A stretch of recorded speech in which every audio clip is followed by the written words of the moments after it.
அனைவருக்கும் வணக்கம். இன்றைய பதிவில் நம்ம பார்க்க போகிற முக்கியமான விஷயம் என்னென்னா, தமிழகத்தில் பெரும்பாலான பகுதிகளில் நம்மளுடைய உணவுக்காகவும், அதாவது பச்சை மிளகாய் அல்லது வரமிளகாய்க்காக, சிவப்பு மிளகாய்க்காக மிளகாய் சாகுபடி பண்ணுறோம். நிறைய எதிர்பார்ப்போட ஒரு ஏக்கருக்கு இப்படி போட்டால் இத்தனை டன் கிடைக்கும், 40 டன் கிடைக்கும், 30 டன் கிடைக்கும் அப்படின்னு நினச்சி போடுறோம். அது ஏன் வரமாட்டேங்குது? மண்ணில் சுண்ணாம்பு சத்து இல்லைன்னா, சாம்பல் சத்து இல்லைன்னா அது இயல்பாக வராதுங்க. உங்களுக்கே தெரியும், மிளகாய்ங்கிறது நீளமாக திடமாக இருக்கக்கூடிய ஒரு அமைப்பு. திடமாக அப்படின்னு ஏதாவது ஒன்றில் இருந்தாலே அதுக்கு தேவை கால்சியம். ஸ்ட்ரைட்டாக இருக்கணும், வலுவலுன்னு இருக்கணும், பளபளன்னு இருக்கணும்னா அதுக்கு தேவை சாம்பல் சத்து.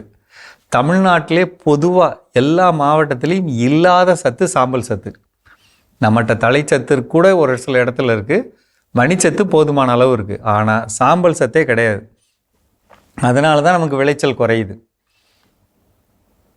நீங்கள் கெமிக்கலில் பண்ணால் கூட ஒன்று செய்கிறீங்க பார்த்தீங்களா, பொட்டாஷ் வாங்கி போட்டேன்னு.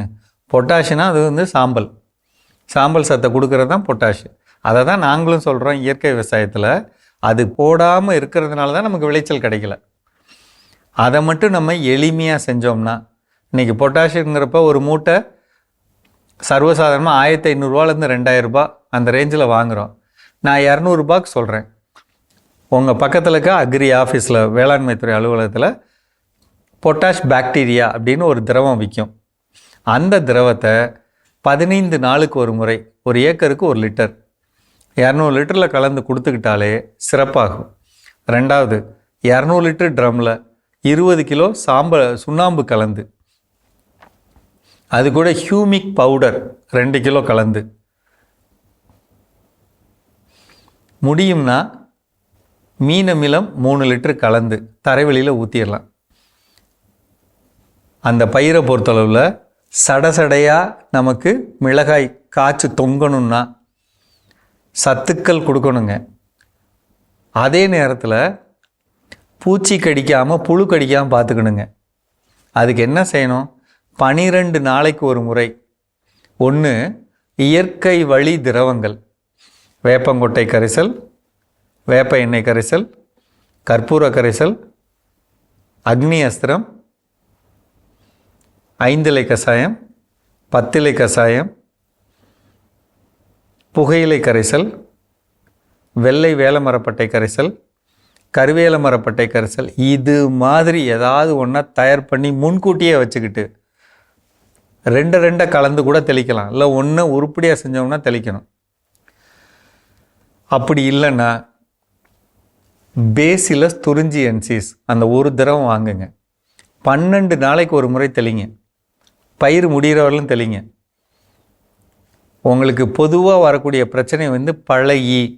அந்த பழையி ஏன் வரும் அப்படின்னா, மண்ணில் சாம்பல் சத்து இல்லை, சுண்ணாம்பு சத்து இல்லைன்னா இந்த இலையோ கிளையோ அல்லது வரக்கூடிய காயோ சாஃப்டாக இருந்துச்சுன்னா, பூச்சி கடிக்கிற மாதிரி அமைப்பு இருந்ததுன்னா அது வந்துடும்.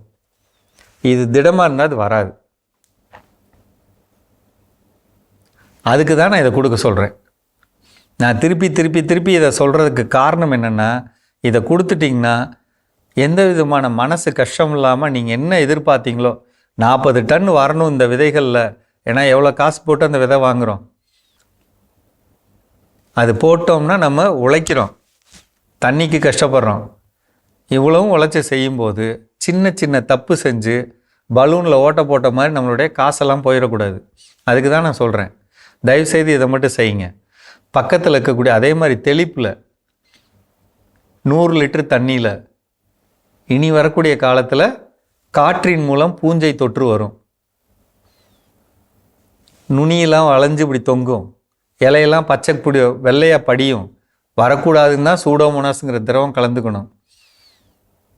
சோலு பார் அப்படிங்கிற போரான் பவுடர் 200 கிராம் கலந்துக்கணும். மீனமிலம் அல்லது பஞ்சகாவியா 1 லிட்டர் கலந்துக்கணும். பூச்சி கடிக்கக்கூடாதுன்னு தான் நான் பேசிலஸ் துரிஞ்சியன்சிஸ் சொன்னேன், அது கலந்துக்கங்க. இதை மட்டும் ஒரு நைட்டு வச்சுருந்து தெளிங்க. ஒவ்வொரு 12 நாளைக்கு ஒரு முறை தெளிங்க.